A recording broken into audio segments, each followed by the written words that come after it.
A monster animal. He was 7 feet high, covered with hair, and walked erect.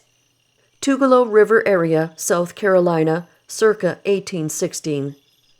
A native hunting party reported shooting a monster animal in this region that was most unlike other animals. One of the hunters related that after establishing a camp east of the Tugelo River, they all went hunting, leaving a deer they had killed the evening previous at camp. At night, when they returned to camp, the deer was gone, and the next day the same thing was repeated.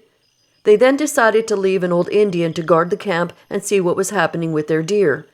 That day the old Indian saw a monster animal come and carry off the deer and was afraid to make any attempt to kill the monster, which was about 7 feet high and walked erect like a man, hairy all over, and its mouth was in the chin and great claws on the fingers and toes. The next day all 7 of the Indians stayed at camp, and as usual the monster came, gathered up the deer, and started off. When one of them fired at it, the ball taking effect in the back, the animal dropped the deer and turned and started toward them, when the other 6 poured a volley into its breast and it fell dead.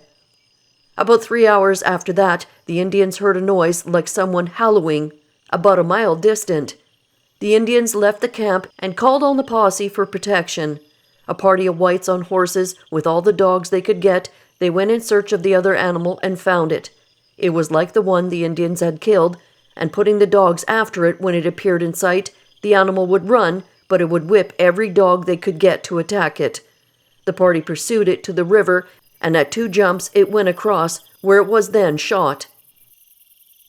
Note: the original time frame place on this article was during the time the Indians were in the South. The area where the incident took place was home to the Cherokees, who gave up their lands in treaties signed in 1777 and 1816. I have arbitrarily placed the incident at circa 1816.